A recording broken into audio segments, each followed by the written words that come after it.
ஆண்டவராக இயேசு கிறிஸ்து வல்லமையுள்ள நாமத்தினால் அந்த செய்தி வேலைக்கு உங்களை அன்போடு கூட அழைக்கிறோம். நாள் செய்தியின் தலைப்பு மென்மேலும் பெரியவன் ஆவீர்கள் என்ற தலைப்புல நாம் இந்த வேளையில சிந்திக்க போகிறோம். இந்த நாள்ல கர்த்தராகி தேவன் நம் மொத்தகாய் வாழ்க்கையிலிருந்து கர்த்தராகி தேவன் நம்ம கற்றுக் கொடுக்கிற சத்தியங்களை, எனக்கு கற்றுக் கொடுத்த சத்தியங்களை உங்களோடு கூட பகிர்ந்து கொள்ளும்படி நான் ஆசைப்படுகிறேன். எஸ்தர் 9ஆம் அதிகாரத்துல நாம் மொத்தகாய் குறித்து வாசிக்கும் பொழுது ஆண்டவராய் கர்த்தர் மொத்தகாயை மென்மேலும் பெரியவனாக்கிறார். அவருடைய கீர்த்தி எல்லா நாடுகளிலும் எல்லா இடங்களிலும் பிரசித்தமாகும்படி கர்த்தராகி தேவன் ஆசீர்வதித்தார். அதே தேவன் நாள் உங்களுடைய வாழ்க்கையில கடந்து வந்திருக்கிறார். அவருடைய பெரிய திட்டமே உங்களை ஆசீர்வதிப்பது, மென்மேலும் பெரியவனாவீர்கள், அவருடைய காருண்யம் உங்களை பெரியவனாக்கும் என்கிறத நம்ம சங்கீதத்துல வாசிக்கிறோம். ஆமீன். கர்த்தருடைய பிள்ளைகளே, கர்த்தர் உங்கள் மேல வைத்த காருண்யம் பெரியது, அவர் உங்கள் மேல வைத்த இரக்கம் பெரியது. நம்மளுடைய தகுதியோ நம்மளுடைய பலமோ அல்ல, அவர் நம்மளை பலப்படுத்தி, அவர் நம்மை தகுதிப்படுத்தி, அவரை மென்மேலும் பெரியவனாக்கும்படியாக அந்த வேலையில கடந்து வந்திருக்கிறார். இந்த மொர்தகாய் செஞ்ச காரியங்களை நாம் குறித்து நாம் தியானிக்கும் பொழுது மொர்தகாய் ஆமானை வணங்கி நமஸ்கரியாததை நாம் பார்க்கிறோம். அவன் மனித வணக்கத்தைக்குள்ளாய் செல்லாதபடி அவர் கர்த்தருக்கு மாத்திரமே ஆராதனை செய்த கர்த்தரை மாத்திரமே அவர் வணங்கி நமஸ்கரித்ததை நாம் பார்க்கிறோம். அநேகமான நேரங்கள்ல நம்ம ஆசீர்வாதத்துக்கு தடையா இருக்கிறது மனிதர்களை பிரியப்படுத்தி மனிதர்கள் பின்னாடியே போய் அவங்ககிட்ட இருந்து நம்மளுக்கு உதவி கிடைக்குமா என்று சொல்லி நாம் கடவுளுக்கு கொடுக்க வேண்டிய இடத்தை விட்டு மனிதர்களை நாம் விக்கிரகமாய் வைத்து நாம் செயல்படுத்தும் பொழுது ஆசீர்வாதங்களை இழக்க வேண்டிய ஒரு சூழ்நிலை நம்மளுக்கு வருகிறது.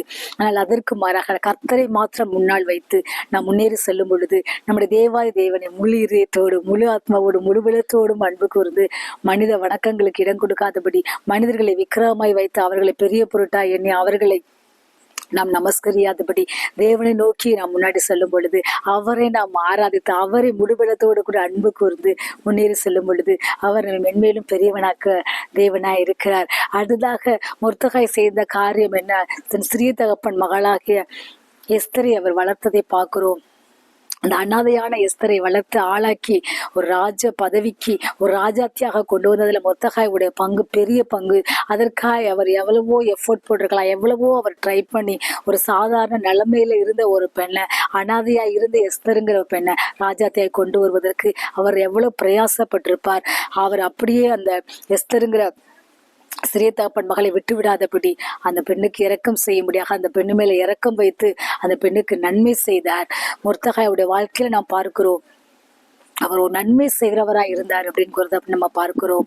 அடுத்ததாக நம்ம ராஜாவுக்கு வந்த ஒரு தீங்கிலிருந்து அந்த மொர்தகாய் ராஜாவை காப்பாற்றினதை நாம் பார்க்கிறோம். ராஜாவுடைய 2 பிரதானிகள் ராஜா மேல கை போட சதித்திட்டம் தீட்டிய போது அதை ராஜாவுக்கு வெளிப்படுத்தி அந்த ஆபத்திலிருந்து ராஜாவை பாதுகாத்ததை நாம் பார்க்கிறோம். அவர் ராஜாவுடைய நன்மைக்காய் பேசின மொர்தகாய் என்று வசனத்துல எஸ்தர் 7ஆம் அதிகாரத்துல வாசிக்கிறோம். மொர்தகாயுடைய காரியங்கள் எல்லாம் நன்மை செய்கிற காரியங்களா இருக்கிறது. எபிரேயர் 13 வாசிக்கிறோம், நன்மை செய்யவும் தான தர்மம் பண்ணவும் மறவாதிருங்கள், இப்படிப்பட்ட பழிகள் மேல கர்த்தர் பிரியமா இருக்கிறார். ஆமீன். கர்த்தருடைய பிள்ளைகளே, நீங்கள் செய்கிற ஒவ்வொரு நன்மைகளும் உங்களுக்கு ஆசீர்வாதத்தை கொண்டு வருகிறதா இருக்கிறது. ஒரு மொர்தகாய் செஞ்ச ஒவ்வொரு நன்மையும் கூட அவருக்கு ஒருவேளை அப்பொழுதுக்கு ஆசீர்வாதம் இல்லாட்டால் பின்னால அவருக்கு ஆசீர்வாதத்தை கொண்டு மொர்தகாயை பெரிய லெவலில் ஆசீர்வதிச்சதா இருந்தது, மென்மேலும் பெரியவனாக்கினதா இருந்தது. அவருடைய கீர்த்தி, அவருடைய பேரு ஆண்டவர் பெருமைப்படுத்தி பெரிய லெவலில் ஆசீர்வதித்ததை நாம் பார்க்கிறோம். இன்றைக்கும் கூட நான் இன்னும் பெரிய லெவல்ல வரணும் என்று சொல்லி நீங்கள் ஆசைப்பட்டு கொண்டிருக்கலாம். உங்க பிசினஸ் பெரிய லெவல்ல வரணும்னு சொல்லி ஆசைப்பட்டு கொண்டிருக்கலாம். இன்னும் என் வாழ்க்கையில நான் பெரிய ஒரு லெவல்ல வரணும், எல்லாரும் என்னை கடப்படுத்தணும், எல்லாரும் என் பேரை சொல்லணும் அப்படிங்கிற மாதிரி நிலைமைக்கு நீங்க ஆசைப்பட்டு கொண்டிருக்கலாம். கர்த்தராகிய தேவன் உங்க ஆசைகளை நிறைவேற்றும்படியா வந்திருக்கிறார். எந்த சூழ்நிலையிலையும் நீங்க மற்றவர்களுக்கு நன்மையே செய்யும் பொழுது, எந்த சூழ்நிலையிலையும் நீங்க ஏழை எளிய மக்களுக்கு இறங்கி அவங்களுக்கு உங்களால இயன்ற உதவியை செய்யும் பொழுது, திக்கற்ற பிள்ளைகளை, விதவைகளை படுகிற உபத்திரவத்தை நீங்க விசாரித்து நீங்க கர்த்தருக்கு பிரியமாய் நடக்கும் பொழுது கர்த்தராகிய தேவன் உங்களை மென்மேலும் பெரியவனாக்கி உங்களை அழகுபடுத்தி ஆசீர்வதிக்கிற தேவனாய் கடந்து வந்திருக்கிறார். அடுத்ததாக இந்த மொர்தகாய் பண்ண பெரிய காரியம் என்ன காரியம் என்று பார்க்கும் பொழுது, யூத குலத்தையே அழிக்கும்படியாக ஆமான் போட்ட திட்டத்தை எஸ்தருக்கு வெளிப்படுத்தி ராஜாவிடத்துல போய் பேசும்படியாக எஸ்தரை மொர்தகாய் சொன்னதை நாம் பார்க்கிறோம். ஒருவேளை மொர்தகாய் அந்த இடத்துல நீ ராஜா இடத்துல போகணும் அப்படின்னு சொல்லிட்டு சொல்லாம இருந்தா எஸ்தர் போகாம கூட இருந்திருக்கலாம். ஒருவேளை எஸ்தர் மட்டும் பாதுகாக்கப்பட்டிருக்கலாம், ஆனா மொர்தகாய் அழிக்கப்பட்டிருப்பான், கூட யூத ஜனங்கள் எல்லாம் அழிக்கப்பட்டிருப்பார்கள். சோ எப்பொழுதும் அந்த மொர்தெகாய் எஸ்தரை தூண்டினதை பார்க்கிறோம். ராஜாவிடத்துல போய் தன் ஜனத்தை பாதுகாக்கும்படியாக ராஜாவிடத்துல பரிந்து பேசி என்று எஸ்தருக்கு ஆலோசனை சொன்னதை பார்க்கிறோம். அவர் பண்ணின காரியங்கள் எல்லாம் நன்மையான காரியங்களாகவே இருந்ததை நாம் பார்க்கிறோம். இந்த மொர்தெகாய் ஜனங்களை ஆபத்திலிருந்து, பெரிய ஆபத்திலிருந்து, ஒரு அழிவிலிருந்து காப்பாற்றக்கூடிய ஒரு இரட்சகராய் செயல்பட்டதை பார்க்கிறோம். அந்த மொர்தெகாயினுடைய பேருடைய அர்த்தமே ஆபத்திலிருந்து ரட்சிக்கிறவர் என்ற அந்த பேருடைய அர்த்தமா இருக்கிறது. அந்த பெரிய ஆபத்திலிருந்து யூதஜனங்கள் பாதுகாக்கப்படுவதற்கும் தான் பாதுகாக்கப்படுவதற்கும் மொர்தெகாய் ஒரு பெரிய ஒரு பங்கு அந்த இடத்துல செயல்படுத்தினதை நாம் பார்க்கிறோம். ஒவ்வொரு விதத்திலும் நாம் மொர்தெகாயை பார்க்கும் பொழுது நன்மை மாத்திரமே மொர்தெகாய் செஞ்சார். யூத குலத்துக்கு அவர் நன்மை செய்தார். கர்த்தராகிய தேவன் அவர் பேரை பெருமைப்படுத்தி அவரை அழிவுக்கு தப்புவித்ததை பார்க்கிறோம். ஆமான் என்ற எதிரி அந்த மொர்தெகாயை தூக்குல போடும்படியாக தூக்கு மரத்தெல்லாம் ரெடி பண்ணதை பார்க்கிறோம். எந்த தூக்கு மரம் மொர்தெகாய்க்கு ஆயத்தப்பட்டப்பட்டிருந்ததோ அந்த தூக்குல ஆமானை போடும்படியாக ராஜாவுடைய கட்டளை பிறந்ததை பார்க்கிறோம். அந்த எதிரியை அழிக்கும்படியாக பரிசுத்த ஆவியானவர் கிரியை செய்தார். அந்த மொர்தெகாய் செஞ்ச நன்மையான காரியங்கள் அந்த எதிரிகளிடமிருந்து மொர்தெகாயை மாத்திரமில்லை யூத குலத்தை பாதுகாத்ததா இருந்தது. இன்றைக்கும் கூட உங்களுக்கு விரோதமான திட்டங்களை அவர் முறியடித்து போடும்படியாக கடந்து வந்திருக்கிறார். நீங்கள் எப்பொழுதும் நன்மை செய்ய நாடுகள் என்று 1 தெசலோனிக்கேயர்ல வாசிக்கிறோம். எப்பொழுதும் நன்மையே செய்யும் பொழுது அவர் நன்மைகளின் தேவன். அவர் எப்பொழுதும் நமக்கு நன்மையை மாத்திரமே செய்கிறார். எந்த நன்மையும் ஜோதிகளின் பிதாவாகி அவரிடத்தில் நிறைவேறுகிறது. ஒருவேளை எனக்கு தீமை செஞ்சுக்கிட்டு இருக்கிறாங்களே, நான் உங்களுக்கு எப்படி நன்மை செய்ய முடியும் நீங்க கேட்டுக்கொண்டிருப்பீர்கள் என்றால், அந்த தீமை செய்வர்கள் கூட நீங்க நன்மையை செய்யும் பொழுது கர்த்தராகிய தேவன் உங்களை மென்மேலும் பெரியவனாக்கி உங்களை ஆசீர்வதித்து உங்க பேரை பெருமைப்படுத்தி உங்களை பெரிய லெவலில் அவர் உயர்த்துகிற தேவனா இருக்கிறார். எப்பொழுதும் நன்மை செய்யுங்கள்.